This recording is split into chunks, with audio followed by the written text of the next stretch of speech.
So good evening and buona festa della liberazione a tutti. It's always a pleasure to see so many people connected. So as you know, we're almost at the end of our seminar series and we are very pleased with how it's gone. So again, thank you all and to the Center for the Study of Contemporary Women's Writing. Today we are here with three guests whom I am very happy to introduce. Cecilia Benaglia, she's an expert in translation theory and gender studies. Monica Zanardo, a scholar of Italian literature who has dedicated several important studies to Elsa Morante's work. And finally, Klaudia Ruschkowski, who is a translator, and she worked on the recent German translation of La Storia. Actually, I think there is no seminar more representative than this one regarding the interests and the aspirations of mine and Mara's at the origins of before Ferrante. This is because from the beginning it's been very important for us to consider bringing together and involving in the same discussion people from the world of academia and the world of translation to reflect on the trajectories of Italian female authors translated before Ferrante and what it means today to retranslate and republish these authors, trying to possibly reveal new relationships between these female writers and their international readership. So when Mara and I first thought about how to organize this seminar, we started with a question. What role did the Strega Prize victory play in Morante's international success? And how does an author like Morante access such an award? And what are the consequences in the literary field? As you know, we are talking about an author who has not only been widely translated, but also one who has always been able to build her authorial image and who has always tried to control the outcomes in the public and social sphere. This question, I believe, opens up a series of methodological perspectives, perhaps still little practiced in the field of Italian studies, from the study of literary prizes as part of the process of consecration of a writer, to the study of translations as an integral part for the understanding of an author, especially a female author. In fact, we would like to understand how gender dynamics also participate in these processes of recognition and canonization, and therefore are also active in the mechanisms underlying institutions such as literary awards, such as the Strega Prize. Once we observe Morante in the transnational field, there is a second question we must ask ourselves. How does her fortune evolve over time, especially in the extreme contemporary, considering Ferrante's success? This will be the first time we investigate this aspect in Germany within the German field. We have already done so in the past seminars with the Spanish and French contexts. Here we anticipate a reflection on the Ferrante boomerang effect that we hope to deepen in the final roundtable, but perhaps there is no author among those discussed who, more than Morante, prompts such reflection. Considering the numerous existing studies on Morante, especially when compared to those dedicated to other Italian female authors, the lack of studies on the translations of her works is quite surprising, and I'm therefore very pleased to hand over the floor to our guest today, who will introduce us to this topic from three different yet integrated perspectives. So yes, I'm very pleased that you have agreed to participate to this seminar. I thank you all, and I will now proceed to introduce the first speaker, Cecilia Benaglia. Cecilia Benaglia is assistant professor in French and comparative literature at the University of Limerick. Her research interests include translation and multilingualism studies, cultural transfer studies, sociology of literature, and women's and gender studies. Her work has appeared in a variety of European and North American journals. Her first book, Engagement de la forme, une sociolecture des œuvres de Carlo Emilio Gadda et Claude Simon, came out in 2020 with Classique Garnier, and she is the translator of Pascale Casanova, La Repubblica Mondiale delle Lettere, published by Nototempo Edizioni in 2023. The title of her speech today is Pascale Casanova, Literary Prizes and the Mechanisms of Consecration in the Transnational Literary Field. Thank you, Cecilia Benaglia. I will now leave you the floor. Thank you, Carolina. Can you hear me well? Yes, okay, great. So I'm gonna share the screen right away so that will be done. Okay. All right. So, well, first of all, I would like to thank you, Carolina and Mara, for organizing this seminar and for inviting me. So I've listened to all the other panels. I found them brilliant. I learned a lot. So I'm really happy to be able to contribute to the conversation. So my talk is going to be much more general compared to what we've heard so far. I won't focus on any writer in particular. Instead, I'm going to talk in the first part about literary prices as they are discussed within sociology of literature, from Pierre Bourdieu to Pascale Casanova, but also more recent scholars such as James English and others. Although this part is going to be much shorter compared to what I had in mind originally, just because there isn't enough time. And then in the second part, I will discuss how a perspective based on gender can help highlight crucial dimensions of prize giving that are particularly relevant for this seminar exclusively on women writers. As we know, literary value is never absolute. It is negotiated constantly through struggles, and both the transnational and the national literary fields are the theaters of intense clashes for the monopoly of the power to consecrate writers and to establish the definition of the legitimate literature. For both Bourdieu and Casanova, prize giving is a practice that is part of a complex ecosystem of literary institutions, and within this ecosystem, it serves specific functions, one of them being establishing literary categories and labels such as national literature or a European world literature, as well as Francophone or Commonwealth literature. As such, literary prizes play a key role in the process of consecration, and together with other institutions and practices, they fundamentally shape literary canons. So I'm going to quickly evoke a couple of aspects. The first one, Casanova writes that literary prizes are, quote, the least literary form of literary consecration.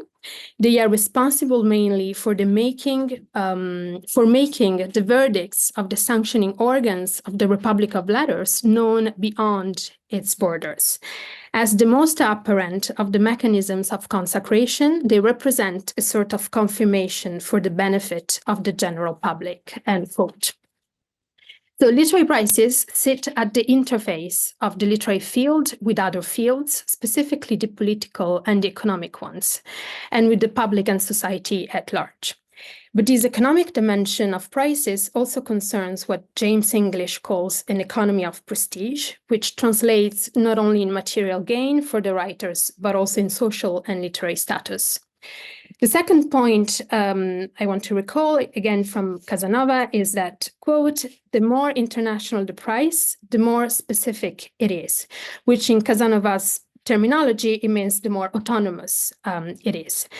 National literary prizes, compared to international ones, are less autonomous because they are subject to stricter political and economic logics. What comes to mind, for instance, is Pasolini in 1968 denouncing the Premio Strega as being un campo d'operazioni del più brutale consumismo, subject to pure consumeristic logics. Nevertheless, usually receiving a national prize increases the chances that the work will be translated into a foreign language and thus will receive less heteronymous recognitions.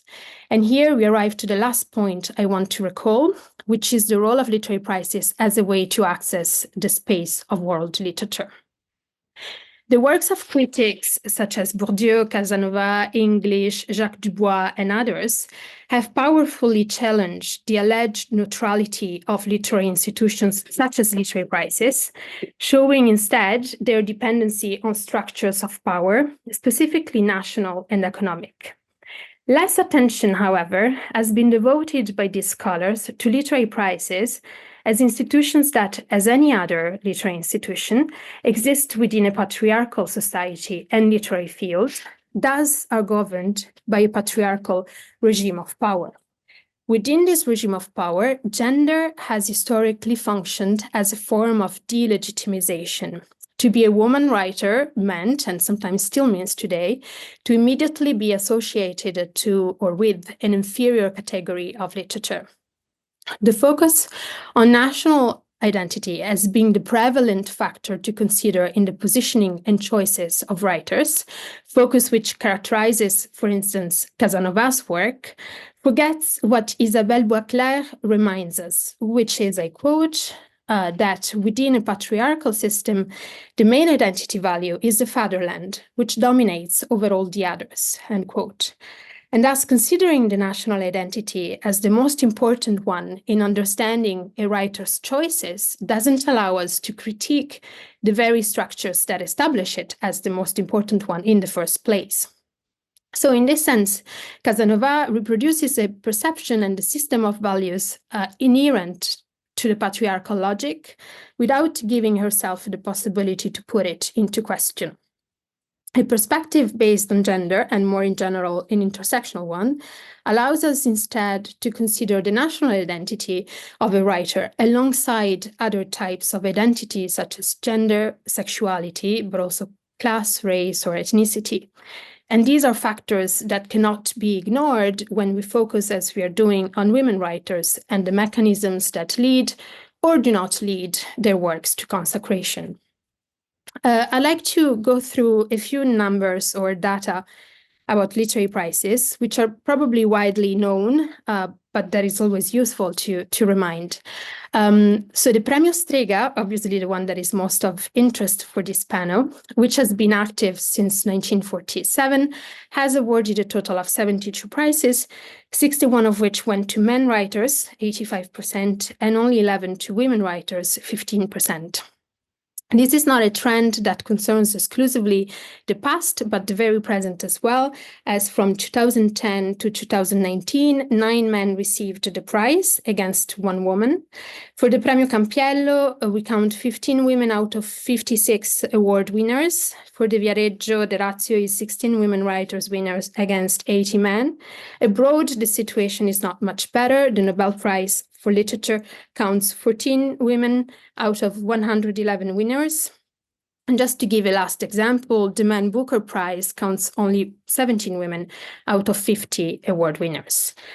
So these are the raw numbers we have, which clearly show a huge disproportion between women and men writers. It's also interesting to look at how the media and the critics react to women writers being awarded literary prizes. And I want to mention just one example that I encountered researching Alice Ceresa. In 1967, the year in which Ceresa won the Premio Viareggio for La Figlia Prodiga, Anna Banti won the Premio Asti d'Appello for Noi Credavamo, and Goliarda Sapienza's Lettera Aperta was shortlisted for the Strega but didn't receive it. And there were a couple of other women writers who were shortlisted for other prizes. An article by journalist Andrea Barbato on the literary prize season came out, and it was titled Gloria per Signore, Glory for Ladies. A small number of women writers awarded literary prizes, or even just in the run for them, was enough to make the press see the clear sign that, I quote from the article, literature in Italy is definitely becoming a feminine profession, end quote. The journalist comment reinforces the gender device and is accompanied by an implicit judgment of value. If literature is feminine, it immediately becomes less universal or even incompatible with being universal. So in a way, even when they win them, literary prizes become for women writers a sort of poison chalice, insofar as the literary field as a whole remains fundamentally structured by patriarchal logics as it was in the 60s, even if prices may pave the way to a more massive presence and a broader visibility of women writers, they also provoke, as this journalist comment suggests, a process of ghettoization or segregation, as well as the disqualification and devalorization of a specific literary genre, or even more broadly, of the literary activity itself. The recent history of counterprices that have been established against major prices considered as misogynistic and sexist is a further proof of the work women writers had and still have to do against literary prices. And so in this sense, we can mention the Prix Féminin in France, which was established in response to the sexism characterizing the Prix Goncourt. In England, we can mention the Women's Prize for Fiction, set up in response to the Booker Prize. In Australia, we have the Stella Prize, which was established in reaction to the gender imbalance of the Miles Franklin Literary Award. In Italy, I found the Premio Letterario Nazionale per la Donna Scrittrice. However, I didn't find more information about it. So if any one of you knows more about this prize, please let me know. A similar counter initiative is in the US, the VIDA Women in Literary Arts, which is a feminist organization which published or maybe still publishes an annual count of reviews of literary works that reveals how little women writers are reviewed compared to their male counterparts. And of course, the issue of the critical attention in major journals, as mentioned before, is deeply connected to the one of prices. The fact that literary prices are created to counter other literary prices is a well-established dynamic in the cultural field. It happens all the time, and it exemplifies the inherently competitive logic characterizing it. It is relevant, however, that gender or discrimination based on gender has functioned as the singular factor to justify the creation of numerous counterprices. Together with the establishment of feminine and/or feminist networks and other literary institutions such as feminist publishing houses or feminist bookshops, these efforts aim at establishing what Isabelle Boisclair calls a feminist subfield within the literary field, which since the 1970s has been crucial in several countries to challenge and overcome power relations discriminating against women writers specifically. There's another crucial dimension associated with prices that I would like to touch upon moving towards my conclusion. James English argues that prizes, I quote, function as a claim to authority and an assertion of that authority, the authority at bottom to produce cultural value. They provide an institutional basis for exercising or attempting to exercise control over the cultural economy, over the distribution of esteem and reward on a particular cultural field, end quote. This power to produce and control cultural value refers, first of all, as English highlights, to the power placed in the hands of what he calls cultural functionaries, who are essentially those who organize and administer the prize behind the scenes. However, I'd like to add that the authority created by the prize concerns the writers themselves as well, and it is a crucial factor to keep in mind. Receiving a prize means having access to a platform to champion to the larger public a certain type and a certain conception of literature that comes across as legitimate and valid precisely because it has been recognized and consecrated by the prize. Especially today, statistics show that women writers are widely read, and they often sell more books than male writers. And yet, despite this success, the works of women writers tend to be assimilated to commercial literature. It is not purely a matter of presence anymore, but rather of valorization and legitimization of women's work. Even today, what seems to be most difficult to access for women writers is the realm of what we could call high literature, ratified by a certain literary establishment, of which literary prizes are often an expression.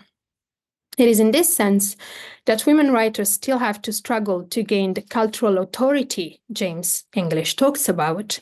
So in a sense, the literary prizes system reproduces what journalist Marianne Ziegert calls the authority gap, which refers to the unequal distribution and hierarchical configuration of authority. And of course, in this context, authority is understood as a positive attribute, quoting the Oxford English Dictionary as the power to influence action, opinion, or belief, especially because of one's recognized knowledge or scholarship. Prizes, after all, are public recognitions which aim to universality. The exclusion from them of women is part of a continuum that exists between institutions, cultural norms, and everyday life, and is thus in line with the exclusion of women from the public sphere at large, which is also the space where the cultural authority can be best exercised.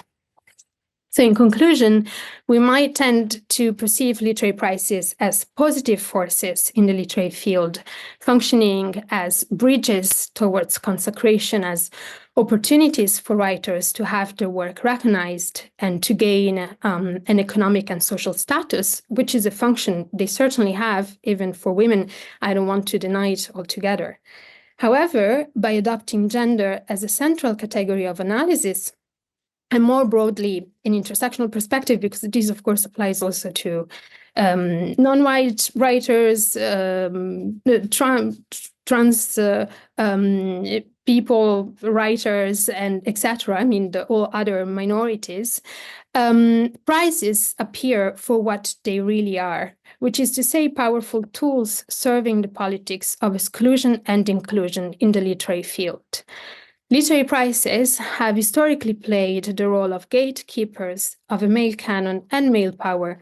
They functioned and perhaps still function today as tools to fundamentally maintain and perpetuate patriarchal structures of power, rather than as institutions invested in neutrally or objectively regulating the production of literary value. And I think that clarifying this role of literary prizes, especially maybe for the past, can push us to question differently the way women writers specifically have approached them, and maybe to focus more on the strategies they had to put in place to take advantage of institutions that were essentially working against them. Thank you. Thank you very much, Cecilia. I found it brilliant, really. So and really useful for us in a theoretical perspective. So thank you very much. Now let's continue with our second guest for this evening. We are very pleased with her presence. So welcome, Monica Zanardo. Monica Zanardo obtained her PhD at University La Sapienza in Rome with a thesis on the manuscripts of La Storia by Elsa Morante, published in 2017 with the title Il poeta e la grazia. She carried out research in Paris with a Marie Curie Fellowship at the Institut de Texte des Manuscrits Modernes. Her main research interests are modern and contemporary Italian literature. She worked on Morante, Ortese, Malaparte, and Alfieri. Also digital humanities and scholarly editing. She was recently founded for a project devoted to the archive of the literary agent Eric Linder. The title is Dear Linder, Histories of Text and Editions in the Eric Linder's Archive. And the project is in collaboration with the University of Milan and Mondadori Foundation. The title of her speech today is Before and After the Strega Prize, Elsa Morante's Strategies of Self-Promotion. Now I leave you the floor. Thank you very much. Thank you. I'm really glad I'm here to talk about Elsa Morante. So can you hear me and can you see the Yes. presentation? Okay, thank you very much. Thanks to our host for organizing these seminars and for inviting me. Well, I'm sorry because I know that my English is not all that good and that I have an awful pronunciation, but I promise I'll do my best. So this evening, first I will provide an overview of the fortune in Italy and abroad of Elsa Morante's work. And secondly, I will focus on how she changed her strategies of self-fashioning and self-promotion after obtaining the Strega Prize. And finally, I will very rapidly step back to her early career just to point out that maybe she was less naive than it is usually thought. Well, it is well known that Elsa Morante's 4 novels have had different fortunes with a different balance between the scholarly recognition and public success. This is not unusual, but we can see that this situation is also reflected in the international distribution of her novels, and I mean the number of translations and the success abroad. Her first novel, Menzogna e Sortilegio, House of Liars, besides winning the Viareggio Prize, was not a great success in Italy. Morante often complained to both with her literary agent, Eric Linder, and her publisher, Einaudi, that she felt that they had not promoted her novel sufficiently. Her first novel did not meet a huge scholarly success either, only a few reviews, even if they were positive, and it did not sell as well as expected. Moreover, there were only 2 translations of Menzogna e Sortilegio in the 50s, the American edition, House of Liars, in 1951, and the German edition in 1952. And it is well known that Morante was not happy at all with the American edition because of the major cuts imposed on her novel, which was shortened by almost 20%. She complained about this on several occasions to her literary agent, Eric Linder, and this first very negative experience with the translations of her novels made her very suspicious of the foreign adaptation of her works. On the contrary, Arturo's Island can be considered quite a miracle because it was celebrated by both the public and the critics.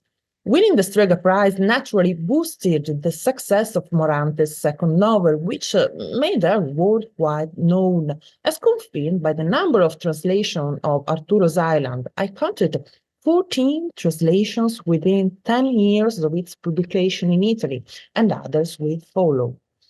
Morante tried to ride the success of her second novel to relaunch House of Liars. There are several letters to her publisher on this topic, but it has to be said that Italian readers continued to ignore it, even if it is true that the success of Arturo's Island fostered a slight rediscovery of House of Liars abroad, and namely in France and Poland.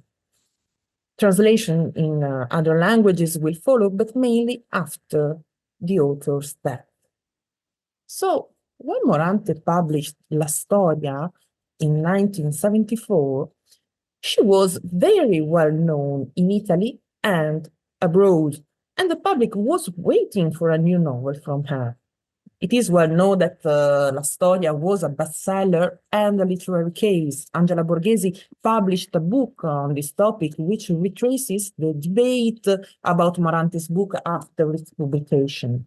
Morante decided, indeed, to break all the unwritten rules of publishing, and she literally forced Einaudi to publish her novel in a paperback edition at a very low price, to publish it at the beginning of the summer, so too late to compete for the main literary prizes, but just in time to be a summer book. And also to launch La Storia with a huge promotional campaign. As I say, it was a bestseller, 1 million of copies sold within a year. That's tremendous. So we can say that Morante chose a winning strategy, but maybe this marketing strategy contributed to the controversial opinion of the critics. Nevertheless, a side effect of the harsh criticism that La Storia received is that the critics but not yet the public, rediscovered House of Liars, at least to claim that it was a better novel than La Storia. There's no need to say that the huge success of La Storia in Italy, combined with the fact that Morante was already well known abroad, fostered the translation of this novel into several languages. I counted 12 translations before the author's death. To end with, Araceli, Morante's last unfortunate novel did not achieve a great international reach. And it must be said that even in Italy, this novel was not really appreciated, both by the public and the critics. After her death, however, even Araceli, being her latest novel, received some attention and, of course, was included in the general trend of translating and publishing Morante's complete works abroad. I think, or at least I hope, that this overview gives the idea of a worldwide acknowledged writer, but I also hope that it shows that the Strega Prize was indeed a turning point in Morante's literary career.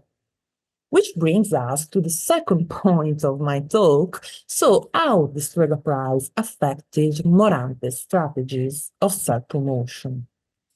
Morante, it is well known, did not give many interviews during her life, and unlike Moravi or Pasolini or even Montale, she never appeared on television. She used to say that all useful information about herself, and I mean about her life, was to be found in her books. She was very jealous of her private life.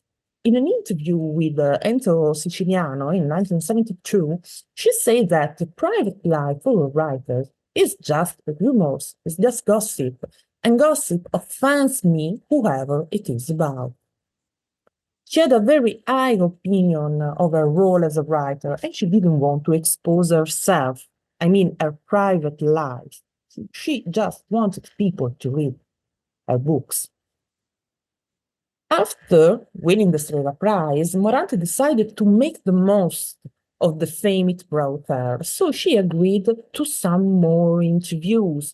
And in the 60s, she capitalized her success to negotiate with her publisher for a wider room to present herself and her work. In fact, from that moment onwards, she adopted a consistent, very consistent strategy of self-fashioning through the peritext of her works. I mean, back covers, prefaces, postfaces, introductions, and so on and so forth. Marco Bardini gives an account of the peritext of Morante's works, and he first noticed that she used such peritext to provide selected information about herself. He also summarized the main topics, the recurrent topics of Morante's self-representations, which, of course, are not neutral. Apart from lying about her date of birth, in order to anticipate her literary debut, and we'll return to this point in a few minutes, she stressed the modest socio-economic background of her family. But to be honest, in the first quarter of the 20th century, a family with two incomes was not exactly poor. What's more, she always claimed that she was quite autodidactic, in keeping with the romantic notion of the writer as a genius. Well, we should not forget that her mother, Irma Gibbonsi, was a cultivated woman. She had a degree in literature, she was a writer herself, she was very well integrated in the Montessori circles, and so on and so forth. I mean that Morante had the opportunity to grow up in an above-average cultural environment, but she chose to insist on the fact that she did not come from the upper classes, that she was not a bourgeois. Moreover, being a female writer, she protected herself from allegation and rumors, so that even if everybody knew that, she never mentioned, except once, I think, the fact that she was Alberto Moravia's wife, even if her marriage with Moravia gave her the economic stability that she needed to work on House of Liars. It is clear, then, that the information she chose to give was designed to match with the targeted public of her works, the lower classes, and in a way to also match with the main characters of her novel. Above all, she decided to somewhat falsify the reconstruction of her literary career, and I personally find it very interesting to observe that her literary archives that she decided to donate to the National Library of Rome seem designed to validate this partially mystified self-narrative of her literary career. Let's just take a few examples. First of all, in the bibliographies she wrote, she never mentioned the fact that she translated in 1945 the scrapbook by Catherine Mansfield. And yet, in Italy, we still read Manfred's scrapbook in Morante's translation. I think that she overlooked this translation for many, many reasons. But first of all, because she wanted to emphasize her role as a writer, and she didn't want to recall a work that she had probably accepted for economic reasons. I mean, she needed money. Also, she was really into an anxiety of influence, so she always claimed to be independent of other writers, apart from a few very, very selected names that she carefully chose, Rimbaud, Stendhal, and even if it wasn't to write up Mozart. I also think that she didn't want to be seen as the female translator of a female writer, as she always carefully avoided the risk of being placed in a sort of ghetto of women writers. And finally, our silence about having translated Manfred's scrapbook is part, I think, of a wider strategy of self-fashioning aimed at separating a main history, starting with the publication of House of Liars, from a kind of prehistory, which she tends to disregard.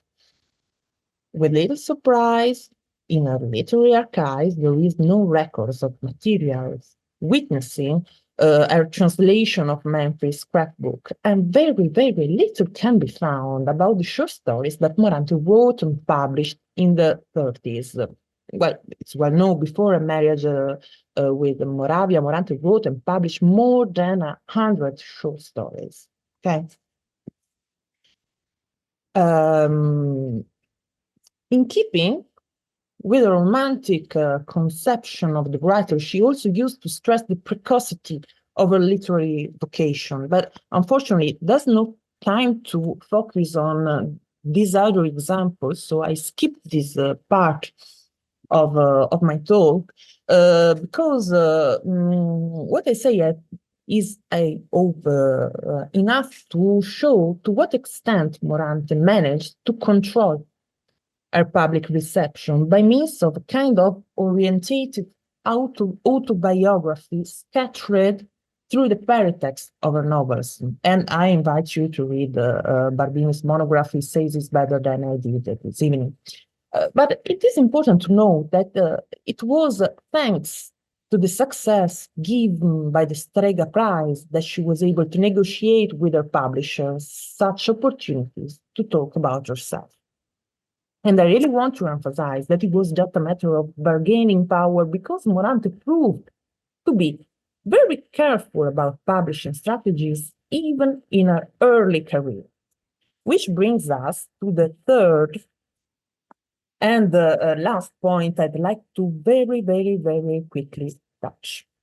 In a recent article, Elena Porciani analyzes the correspondence between Elsa Morante and the potential publishers of House of Liars. It was her first novel, but Morante was already known, and she raised a lot of expectations for her first novel.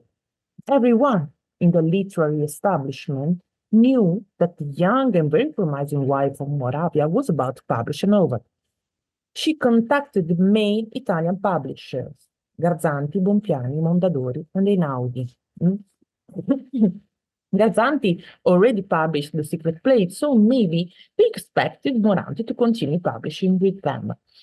As proved by the letters, the negotiation with Garzanti were already at a very advanced stage since 1945, but Morante was not convinced about the cover and about the series in which her novel would be published. We know that Bompiani and Mondadori did not react quickly enough. There is a letter in which Abba de Cespedes suggests that Mondadori should not miss out on such a promising author, and another in which she complains about having missed the opportunity to include Morante in the Mondadori team. Einaudi seized the opportunity. Natalia Ginsburg, the first reader of the novel's manuscript, fell in love with House of Liars, and Einaudi immediately replied to Morante. As Porciani shows, Garzanti was not very happy with Morante's decision to publish with Einaudi, and she used all diplomacy to smooth things over. It is important, almost there. It is important to note that Morante, even if she was trying to publish her first novel, did not pray to the publisher or passively accept the offered conditions. She was aware of the value of her novel, and she acted as an established author. And perhaps we can say that it is also thanks to her self-confidence and to the consistency of her publishing strategies that she was able to enter the Italian 20th century literary canon and to become one of the most translated and appreciated Italian writers in the world. And I thank you for your attention. Thank you very much, Monica Zanardo, for this very interesting speech and retrospective, which is important also because, as I was saying, there is a sort of lack of wide-ranging studies on Morante's translations. And I also found the reflection on Morante's self-fashioning very interesting. So thank you very much. We have come to our last guest, who I'm very happy to introduce, Klaudia Ruschkowski. I hope the pronunciation is okay. Yeah, okay. So Klaudia Ruschkowski is an author, dramaturg, editor, and literary translator. One of her main topics is the work of, and again the pronunciation, I'm sorry, Etel Adnan. That's perfect. Oh, thank you. That's perfect. Which she translates and partly edits. For over 10 years, she ran international workshops on Einer Muller's plays, and she co-edited 3 workbooks on Einer Muller.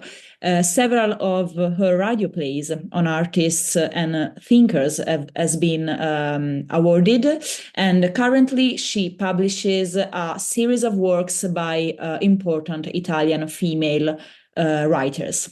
Together with Maya Pflug, she retranslated Elsa Morante's masterpiece, La Storia, and in 2021 she published her first novel, Red, He Said, and she's currently working on a following one. So thank you very much for being here with us this evening. I immediately leave you the floor. Thank you. Thank you very much for inviting me. And thank you so much for the contributions. Could be, Monica, that some things are repetitive, but let's see where I end up. So the question was, can national literary prizes facilitate the translation of a literary work and therefore its global circulation? Yes, indeed, we heard about it. In case of Elsa Morante, the prestigious Premio Strega, as you said, in 1957 for L'Isola di Arturo, led to the translation of her second novel into several European languages in a short period of time. And no, not necessarily. La Storia, Morante's third novel, classified as a masterpiece, did not receive any national prize, but is her mostly translated book worldwide. Between the appearance of the novel in 1974 and Elsa Morante's death in 1985, it has been translated into 12 languages, and until now it seems to have been translated in nearly 30 ones. A literary prize, therefore, even a very prestigious one, does hence not guarantee anything. There has to be some kind of transmitter, an agent, agency, maybe a passionate and well-known translator and or publisher, somebody in the media sectors, maybe a national institute interested in presentation, or the author, her, himself, and this for every book, even for an award-winning one. In case of La Storia, there was another aspect. That was the overwhelming interest of the readers in this outstanding book. 600,000 copies sold in the first few months, 1 million in the first year, certainly combined with Elsa Morante's axiomatic demand to her publisher Einaudi to publish her novel in a paperback version, to sell it for a price available for many, because she explicitly wanted this book to be read by a vast audience. The success led to a fervid and often polemic national debate in the papers, in television, in intellectual and literary circles, and, what is more, it ensured a direct relationship with the readers, who could decide for themselves about the quality of the novel, as if the wide distribution of the book, planned by Morante herself, had undermined the role of critics as mediators between art and culture and the beneficiaries. The readers wrote to the newspapers, saying they wanted to participate in the discussion about La Storia, not just the so-called experts. That was completely new. That didn't need any prize, any official recognition or legitimation. All of this was, of course, besides of her amazing style of writing, mainly due to the subject matter of Elsa Morante's book. The relationship of the individual to history. It was the first comprehensive attempt in Italy in the post-war period to put recent history, which had until then been characterized by considerable multi-sided considerations, with its powers and powerlessness, under a microscope, and, as Elsa Morante put it, to create a complete picture through the invented narrative of exemplary events of the real universe, that is, of man in his reality, reflecting the course of world history with its violence, destruction, and devastation. La Storia, with a capital S, which Morante inserts as historic columns in sort of a news ticker, she focuses on the history of the small, the normal people. Her narration is centered on the story of Ida Ramundo, a half-Jewish elementary school teacher, her spirited, cheerful elder son Ninuzzo, first fascist, then partisan, finally black marketer, and her second son Giuseppe, result of the rape by a young German soldier. Giuseppe, the unforgettable child. Loving, life-affirming, too innocent for the cruelty of the world from which she will die, like all the others, by the way. Not to forget the so-called thousands, laboratory animals who don't know why they have to die, as Morante added. Here, in the book, the people left homeless after the bombing of Rome, and also the animals, which are playing an important role in Morante's universe. Besides the distinctive interlocking embedment of both layers of history, the distinction that needs to be made in La Storia is explicitly between victims and executioners, between official and unofficial history, as Cesare Garboli noted around a new edition in the 1990s. The distinction Morante makes is between protagonists in life and their belonging to a common fate, their belonging to a reality that can be translated into a novel, and protagonists who are not protagonists of anything, who are unreal. Dramatically speaking, life, as Morante shows here, cannot be used all the time. One cannot constantly do violence to life by exploiting it. At some point, there will be no more life. Life is not an unlimited good. Almost 50 years after the first German release of La Storia by Hanneliese Hinderberger, Pipa, 1976, in a present in which the violence of history, La Storia with a capital S, and its powers is blatantly evident, in a time that for many is once again marked, and for many is threatened by war, Maya Pflug and I have prepared a new translation of this masterful book. It was published this March by Wagenbach, Berlin. In contrast to the first translation, we decided to stay as close to the original as possible, being guided by a remark of Natalia Ginsburg. When translating, keep your eyes firmly on the beloved world of the other person. Like an ant to a leaf, you have to cling to every word and at the same time rush forward impatiently like a horse without ever losing sight of the whole thing. But not the slowness, only the quick running of the horse should appear at the end. A few examples only. We have based ourselves on Elsa Morante's often convoluted syntax, as far as this is possible in German language, because it creates images when reading and shapes the text.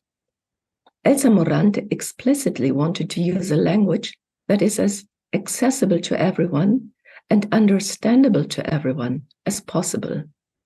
Colloquial expressions, dialect, songs, rhymes. In some cases, we left the original to keep the special poetic color. In other cases, we translated it into rhythmic poetry in rhymes. We adopted, for instance, the semicolon whenever possible, even if it is not longer common in German writing. But it separates more strongly than the comma, but weaker than the period. And, also important, punctuation marks shape the typeface. As precisely as we could, we therefore followed Elsa Morante, reporting on everyday human things down to the smallest detail, by which she shows how extensively violence and terror affect existence. Since I am a poet by nature, she prefaced the American edition of her novel in 1977. I could only write a poetic work. But I point out that this book wants to be above all an accusation and a prayer and a political action. As she specified elsewhere, the accusation is directed against all fascisms in the world and should be understood as an urgent and recurring call to every one of us to wake up and stand up to the violence of power wherever and whenever it occurs. Thank you so much.